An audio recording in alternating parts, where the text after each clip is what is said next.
SCP-666-X Object Class Ultra Keter.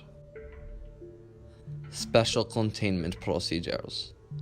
SCP-666-X is to be kept in a 9-meter by 9-meter box constructed entirely of diamond nanofibers.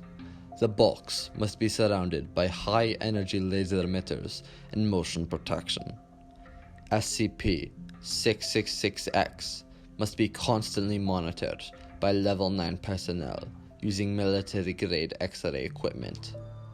Personnel must not look directly at the small opening in the box that must also only be up to 3 inches across. They must also have earplugs, and if they accidentally lose them, they must be terminated immediately.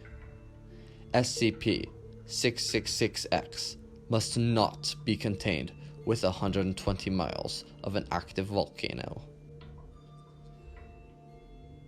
Description: SCP-666-X is a very big monster that appears to be a dark entity with no discernible face.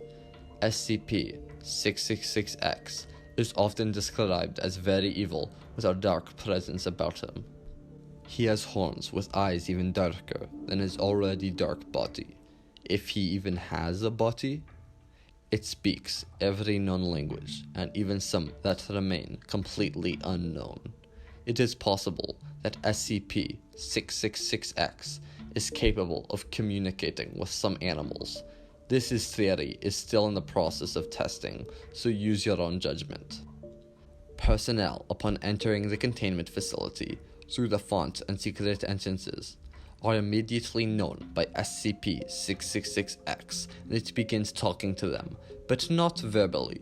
When SCP-666-X speaks, it generates a distorted, gruesome, dark, hellish sound that almost appears to be distant screaming with demon-like qualities.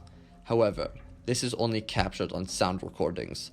Personnel hear words telepathically during these speaking sessions. If personnel do not use hearing protection, at first they act like they do not hear anything. Suddenly, they begin to shake and convulse, and some have even been recorded to defecate and shit their pants. They then stand up and act completely normal, but their eyes are red. They begin to attempt to forcibly consume other members of the SCP Foundation.